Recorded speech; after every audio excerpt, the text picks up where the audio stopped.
Serial serial by serial, এর শেষ নেই। হ্যাঁ, আর লম্বা যদি সিরিয়াল হয়, যদি একটা জায়গায় 4টে বিয়ে না করে তাহলে সিরিয়াল লম্বা হবে? ওই জন্য সিরিয়াল দেখলে একটা লাভ আছে, কি করে 4টে বিয়ে করা যাবে সে পদ্ধতি খুঁজে পাওয়া যাবে। কেমন? ওখান থেকে ওটা পাওয়া যাবে। আর কীর্তন শুনলে লাভ কি? হরিনাম কৃষ্ণ নাম শুনলে কি লাভ? ওই যে আগেই বলেছি, অজ্ঞানতার অন্ধকার দূর হবে, ভগবান সদা সর্বদাই তোমার সুখে দুঃখে আপদে বিপদে তিনি সহায় হবে। গৌর হরি বলছে, শোনো গোবিন্দ, বিবাহ করবে, বিবাহ করে দুজনে একসঙ্গে গোপীনাথের সেবা দেবে। সংসার দিচ্ছে মা, চিন্তা করুন, এতগুলো দিন চলে গেল, এতগুলো বছর চলে গেল, এত পরীক্ষা হলো, তাতেও শেষ হলো না পরীক্ষা। ভগবানের কাছে কত পরীক্ষা দিতে হয় বাবা, আবার পরীক্ষা। সংসার সংসার দিয়ে দেখছে ভক্ত সংসারের মধ্যে হাবুডুবু খেতে খেতে আমাকে ভোলে কিনা। এবার কি হলো? শোনো গোবিন্দ, তাহলে এবার বিদায় দাও আমায়, তোমাদের দুজনের সেবা দেখে গোটা অপরদ্বীপবাসী সেবা শিখবে। কেমন? তাহলে এবার আমি আসি। ও দয়াময়, যাবে কোথায় তুমি? শোনো, তুমি কি জানো না গোবিন্দ আমি কোথায় যাব? আমার মন মানে না, যাব বৃন্দাবনে। ও গো আমার মন মানে না, আমি যাব বৃন্দাবনে। আমার মন মানে না, আমি যাব বৃন্দাবনে। আমার মন মানে না, যাব বৃন্দাবনে।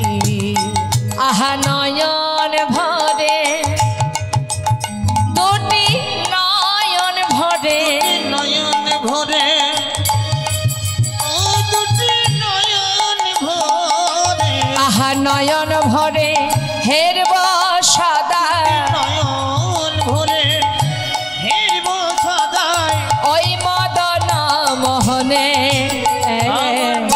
নিতাই গৌর হরি বল। যাব বৃন্দাবনে।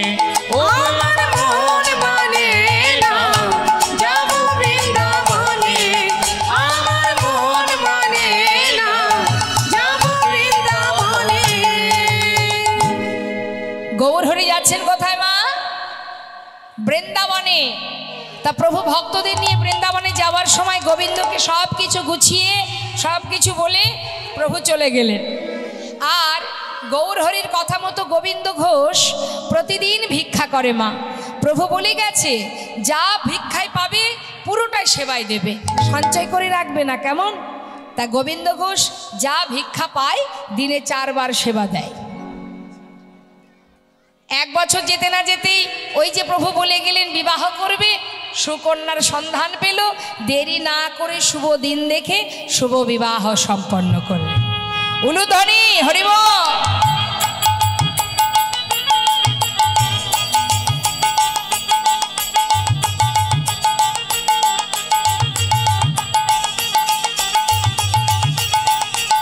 আহা,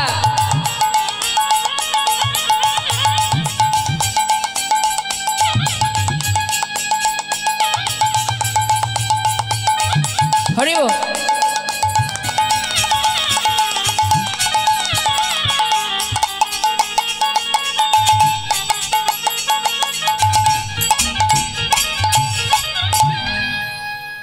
কি গো মা, নতুন বউ ঘরে এলো? হ্যাঁ, আনন্দ হবারই কথা। এখন আনন্দে আনন্দে দিন কেটে যায়, আর এদিকে কি হলো? গোবিন্দের ওই যে গোপীনাথের সেবা হয় 4 বারের জায়গায় 1 বার কমে গেছে। আগে পুরো সময়টা তো প্রভুকে দিতেন, আর এখন বিবাহ করেছি তার দিকে একটু তো সময় দিতে হবে। এখন তার দিকে সময় দিতে গিয়ে এদিকে 1 বার সেবা বন্ধ হয়ে গেছে, হয়ে গেল দিনে 3 বার। 1 বছর যেতে না যেতে একটি সন্তান হলো, যেদিন ছেলে ঘরে এলো সেদিন আরো 1 বার কমে গেল, হরি বল। হয়ে গেল দিনে 2 বার। আবার ছেলের নাম রেখেছে ভগবানের নামে। ভগবানের নাম কি মা? গোপীনাথ। আবার ছেলেরও নাম গোপীনাথ। এটা আমার পুত্র গোপীনাথ, এ হলো আমার বিগ্রহ গোপীনাথ। আমি 2 পুত্রের পিতা। আগেকার সময় তো ভগবানের নামেই নাম রাখা হতো সন্তানদের, এখন তো আরও সব চলে না, ব্যাকডেটেড। হ্যাঁ, সিরিয়ালের নাম না? না না, সিরিয়ালের নয়। কি নাম হবে? সব সিরিয়ালে দেখে নেয়। সারাদিন তো সিরিয়াল দেখতে দেখতে আমাদের রক্তের সাথে সিরিয়াল মিশে গেছে। সিরিয়াল কথার অর্থ কি বলুন তো? সিরিয়াল, সিরিয়াল বাই সিরিয়াল, এর শেষ নেই। হ্যাঁ, আর লম্বা যদি সিরিয়াল হয়, যদি একটা জায়গায় 4টে বিয়ে না করে, তাহলে সিরিয়াল লম্বা হবে?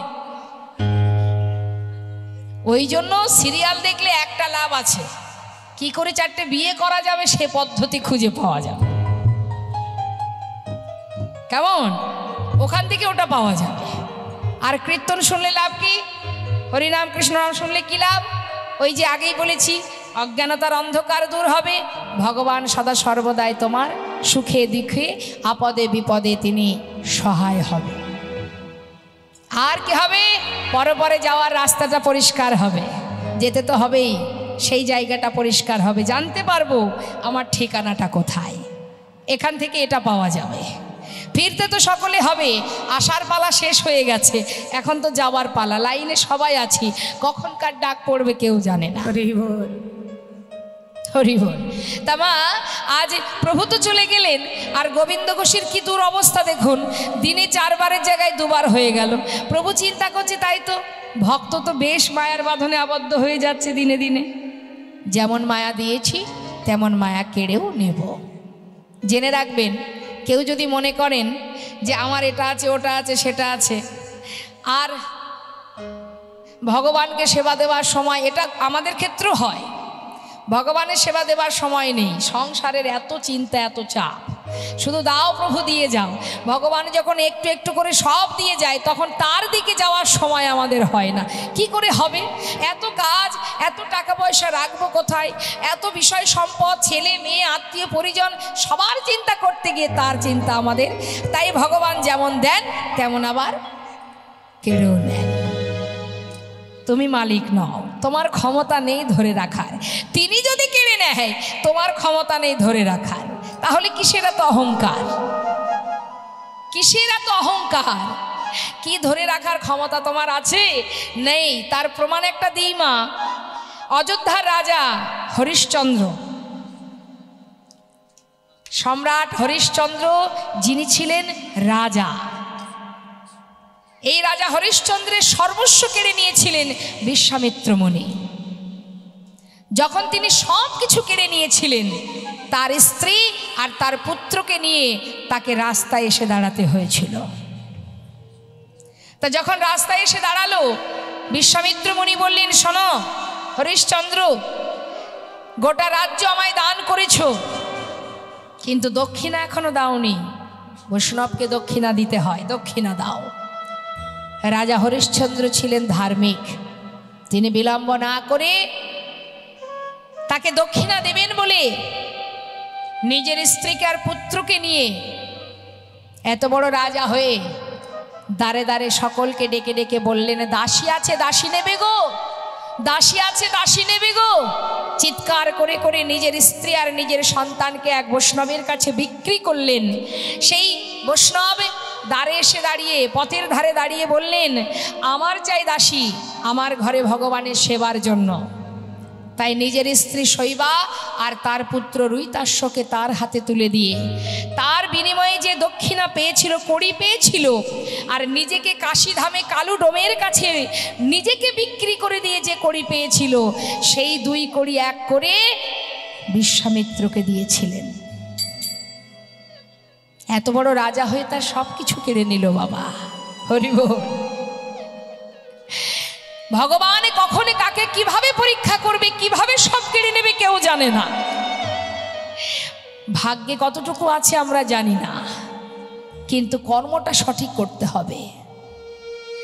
অবশেষে মরা পোড়ানোর কাজ করতে শুরু করলেন অযোধ্যার সম্রাট রাজা হরিশ্চন্দ্র।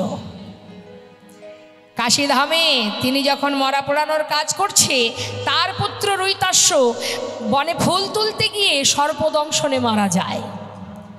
সন্তানকে নিয়ে শ্মশানে এসেছেন তার মা রুইতাস্যকে নিয়ে। শৈবা যখন পুত্রকে নিয়ে শ্মশানে এলো তার শেষকৃত্য করবার জন্য, এসে দেখছে তারই স্বামী পোড়ানোর কাজ করছে। হরি বল। মৃত সন্তানকে হাতে করে নিয়ে যখন এলো মা, শ্মশানে একটা নিয়ম আছে, কোনো শবদেহকে দাহ করতে গেলে শ্মশানের পার ঘাটাতে একটা কড়ি দিতে হয়, 16 আনা কড়ি, এটা নিয়ম আছে। কিন্তু আজ রাজা হরিশ্চন্দ্র এত বড় রাজা হয়ে আজ নিজের সন্তানের শেষকৃত্য করবার জন্য, তাকে পার করার জন্য আজ তার কাছে একটা কড়িও নেই। গঙ্গার ঘাটে বসে চোখের জলে বুক ভাসিয়ে কাঁদছে।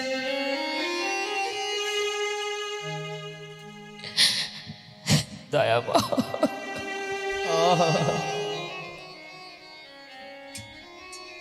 তোমার কেমন পরীক্ষা? আমার সন্তানের শ্মশানে দাহ করবার কড়িটুকু আজ আমার নেই। আমি এত বড় রাজা, এ তোমার কেমন লীলা দয়াময়, কেমন পরীক্ষা? তুমি নিজ গুণে আমার সন্তানকে পার করে নিয়ে যাও। এমন সাধের রাজ্য ছাড়ি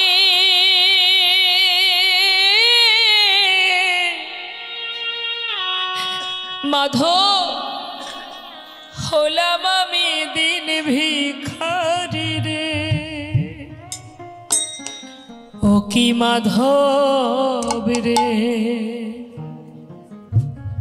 কৃপা করে ফিরাও নৌকা, তুমি পার করে না। ওই না এত সাধে রাজ্য ছাড়ি, নিতাই গৌর হরি বল।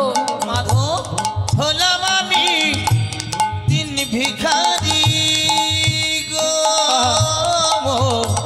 ও কি মাধব রে, একবার কৃপা করে, একবার কৃপা করে ফিরাও নৌকা পার করে দাও। পুবের বেলা গেল গড়ি,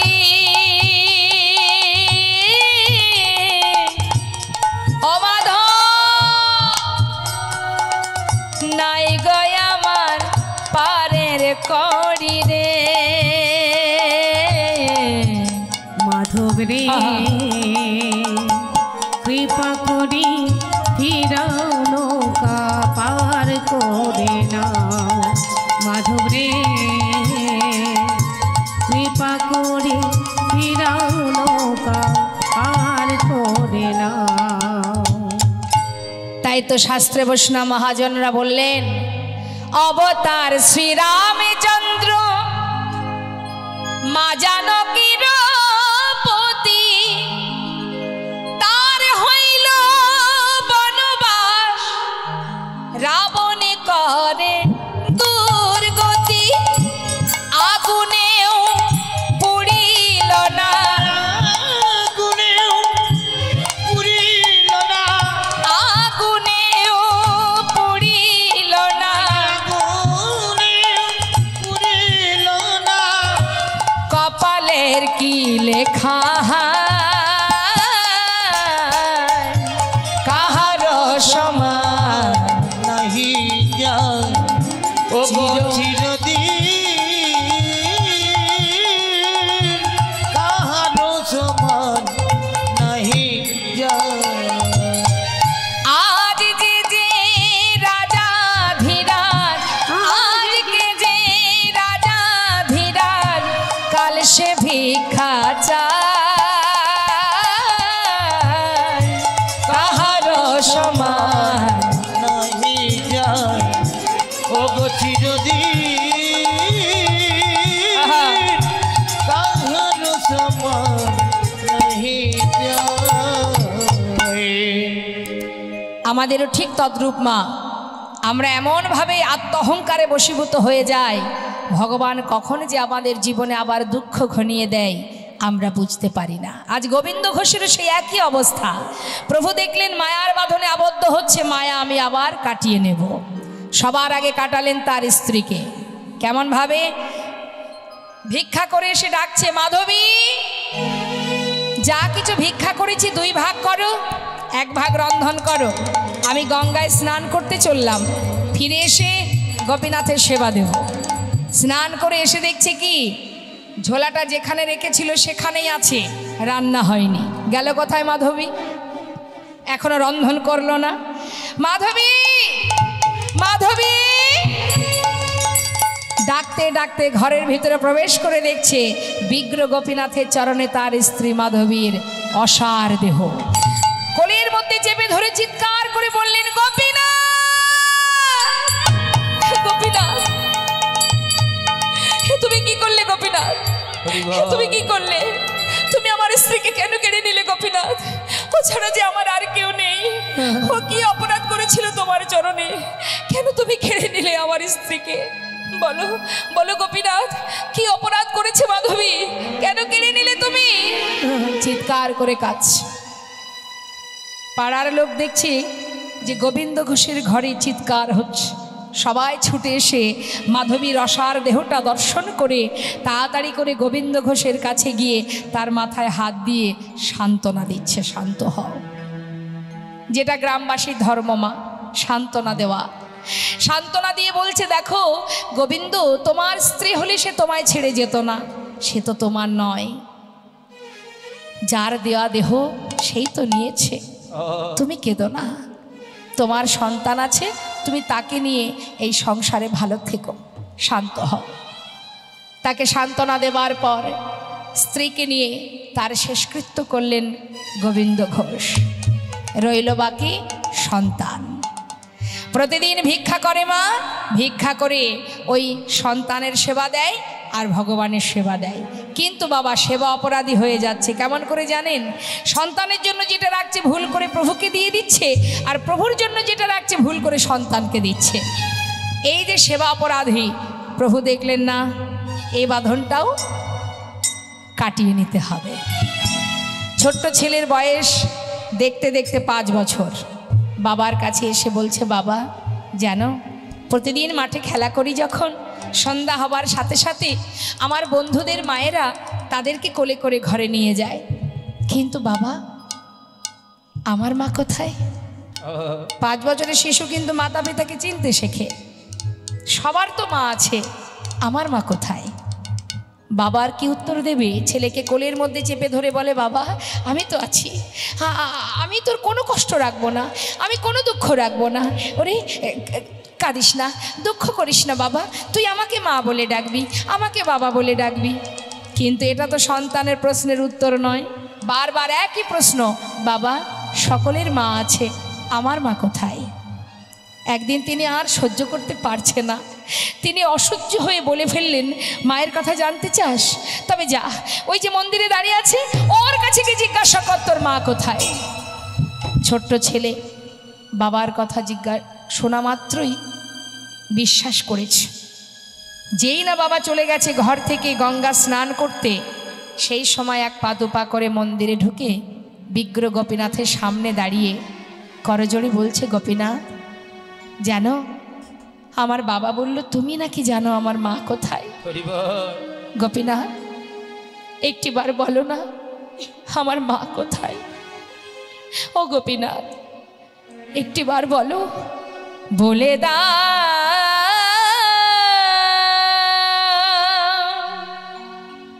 হে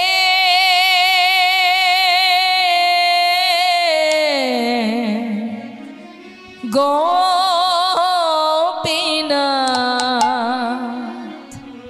বলো কোথায় আমার মা? বলো কোথায় আমার মা? হারিয়ে গেছে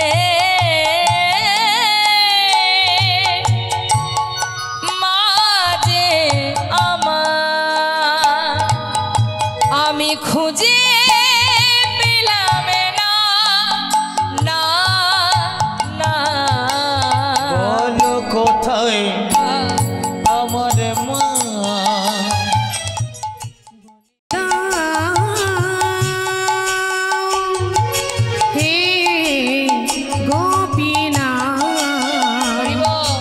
বলো কোথায় আমার মা ডাকি আমি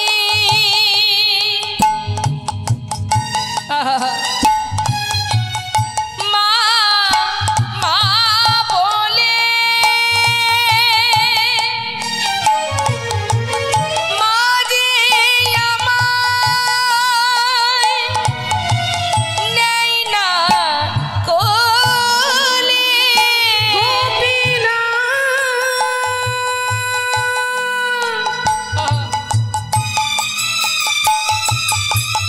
তুমি বলে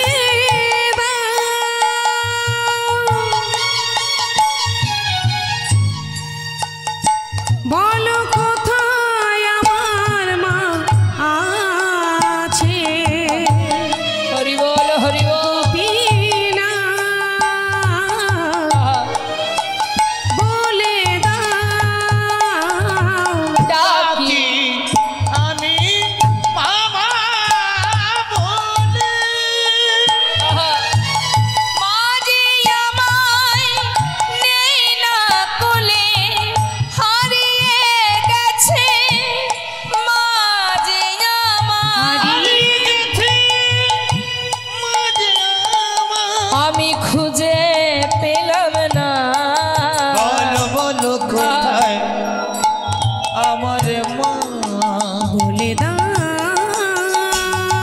হে হরি বল হরি বল গোপীনা বলো বলো কোথায় আমার মা বলো কোথায় আমার মা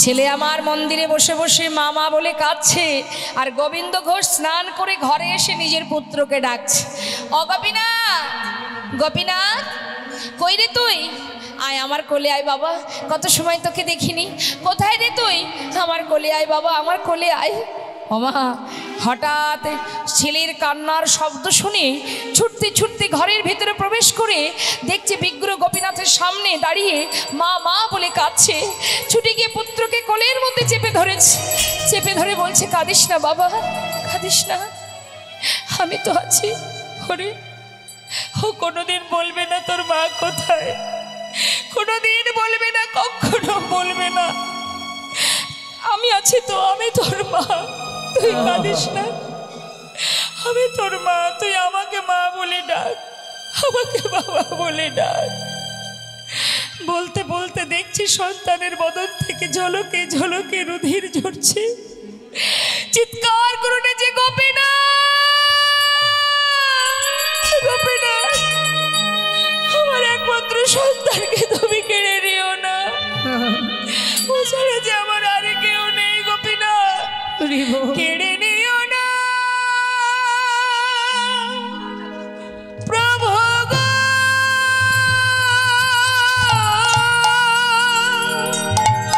তুমি কেড়ে নিও না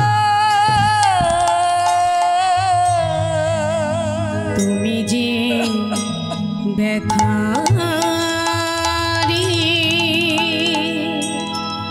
আমায় ব্যথা দিও না গোপীনাথ আমি তো বলিনি আমার স্ত্রী দাও আমি তো বলিনি আমার সংসার দাও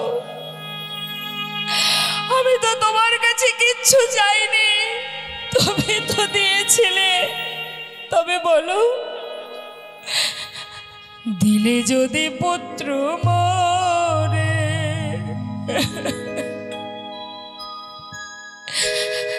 তবে কেড়ে কেন নিতে চাও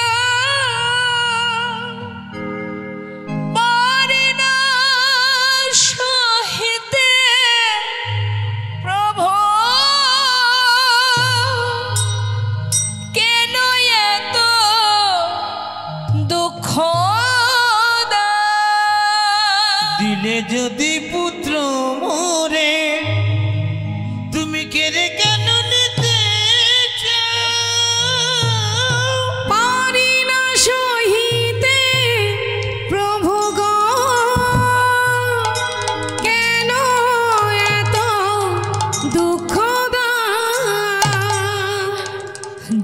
সমবেদনা আমি সইতে পারি না। দয়াময় যে বিষম বেদনা আমি আর সহিতে পারি না প্রভু গো, সহিতে পারি না। তুমি যে ব্যথা ব্যথারি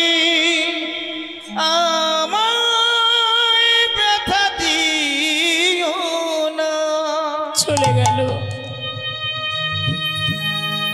সন্তানও চলে গেল,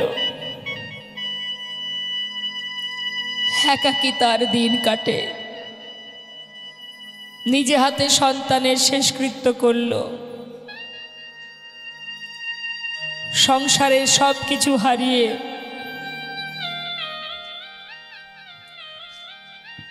সন্তানের গঙ্গার পাড়ে মাটি খুঁড়ে সমাধি দিয়ে ঘরে এসে নিজের বিগ্রহ গোপীনাথকে বলে উঠলেন, হরিবল। আজ থেকে আমি তোমাকে আর সেবা দেব না, আমি আর কিছু খাবো না। কি হবে আর বেঁচে থেকে? সকলেই চলে গেল, তুমি ছিলে আমার কাছে, তুমিও আমায় ছেড়ে চলে গেছো। আমি আর বাঁচতে চাই না দয়াময়, আমি আর বাঁচতে চাই না। ধুলাই গড়াগড়ি দিয়ে কাঁদে আর বলে, নিজের সন্তানকে ডাকে, গোপীনাথ কোথায় তুই? একবার এসে বাবা বলে ডাক। ও গোপীনাথ, একবার ফিরে আয় বাবা, হরিবল। একবার এসে আমায় বাবা বলে ডাক। তুই ছাড়া যে আর কেউ নেই আমার। কোথায় গেলি? ফিরে আয় বাবা, ফিরে আয়।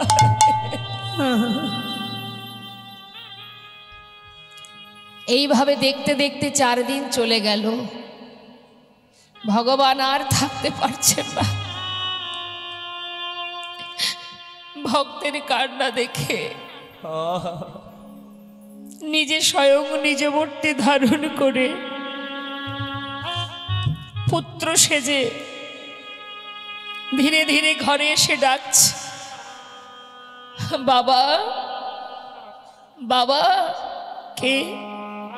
আমি তোমার পুত্র গোপীনাথ। আমার পুত্র? না না, তুমি কেন আমার পুত্র হতে যাবে? আমার পুত্র তো মরে গেছে, আমি তো তোমায় চিনি না। চলে যাও, চলে যাও, আমি তোমায় চিনি না, আমি তোমার বাবা নই। চলে যাও বাবা। তোমার মনে আছে একদিন তুমি নিজেই বলেছিলে তুমি 2 পুত্রের পিতা? আচ্ছা বাবা, কারোর যদি 2টো সন্তান থাকে, তার মধ্যে যদি একটি মারা যায়, তবে কি বাবা আরেকটি সন্তানকে না খাইয়ে রেখে দেয়? আজ 4 দিন হলো আমায় তুমি কিচ্ছু খেতে দাওনি। আমি যে আর পারছি না বাবা, কিছু খেতে দাও। ও তুমি এসেছো, তুমি আমাকে বাবা বলে ডাকলে।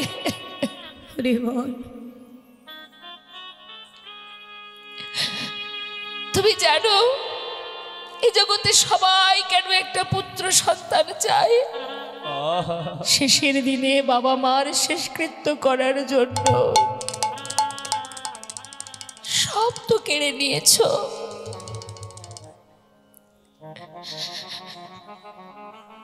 আজ তুমি আমায় বাবা বলে ডাকলে, পারবে তুমি শেষের দিনে আমার শেষকৃত্য করতে?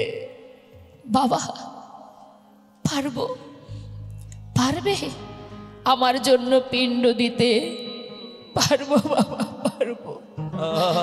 আমার জন্যে 1 মাস 24 স্বর্ণ খেতে পারবো বাবা, পারবো। তুমি পারবে আমার জন্য কাঁচা পরিধান করতে? পারবো, আমি পারবো। আমি তোমায় কথা দিচ্ছি বাবা, আমি তোমার শেষকৃত্য করব। 1 দিন 2 দিন করব না, পৃথিবীতে যতদিন চন্দ্র সূর্যের উদয় হবে আমি ততদিনই তোমার শেষকৃত্য করে যাব। এবার কিছু খেতে দাও, আমি যে আর পারছি না। কয়েক বাড়ি থেকে ভিক্ষা করে সেবা দিল। এইভাবে কিছুদিন যেতে না যেতে গোবিন্দ ঘোষ শয্যাশায়ী, আর চলতে পারে না। ভগবান পুত্র সেজে প্রতিদিনই তার কাছে এসে তার পাশে বসে গলাটা জড়িয়ে ধরে কাঁদে, বাবা কষ্ট হচ্ছে তোমার। গোবিন্দ ঘোষ কিন্তু গোপীনাথকে চিনতে পারে না। মা ভাবে নিজের পুত্র, তিনি যে স্বয়ং ভগবান সেই জ্ঞান তার আর নেই, বিস্মরণ হয়ে গেছে, সব কিছুই স্মরণে আনতে পারছে না। নিজের পুত্র ভেবে বলছে, গোপীনাথ বাবা আমার যে যাওয়ার সময় হলো রে।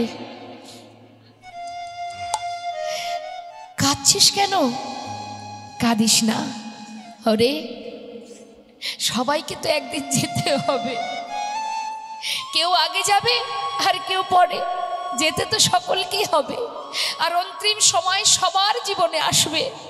বাবা আমাকে একটু চরণামৃত এনে দিবি? দেব। সচরণামৃত পান করালেন। গোপীনাথ বলো বাবা, আমায় আমার শিওরের পাশে 1 জোড়া করতাল আছে, একটু নাম শোনাবি বাবা? বল। শোনাবো। করতাল হাতে করে নিয়ে ভগবান পুত্র সেজে ভক্তের চারিপাশে ঘুরে ঘুরে চোখের জলে বুক ভাসিয়ে কাঁদছে আর হরিনাম করছে। হরে কৃষ্ণ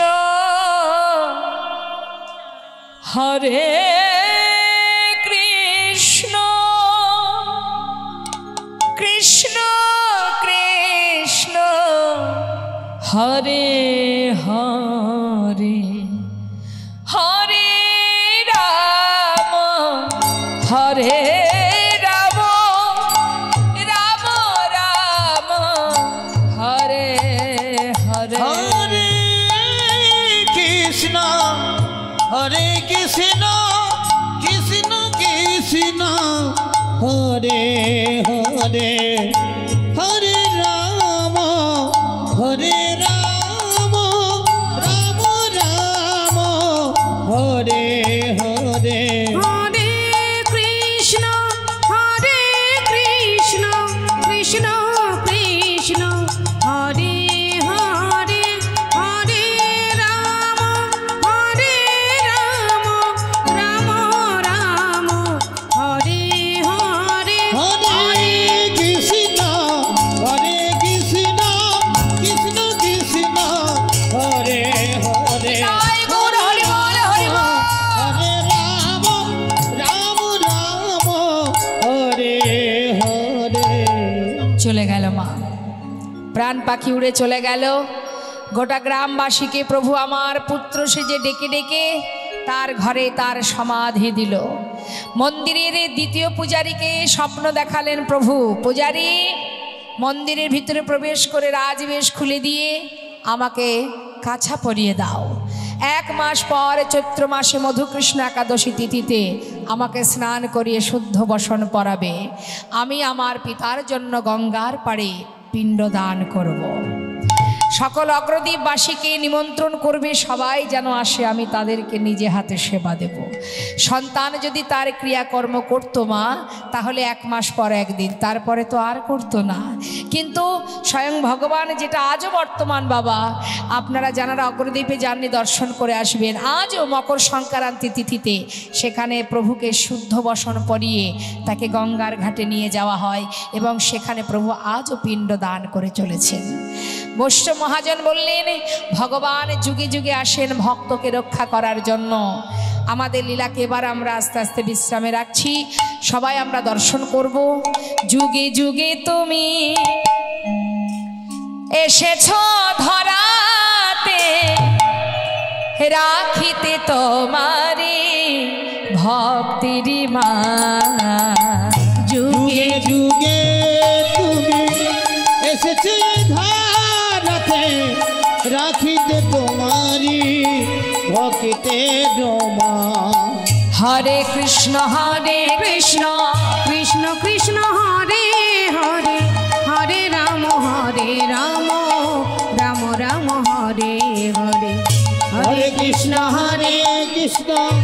কৃষ্ণ কৃষ্ণ হরে হরে, হরে রাম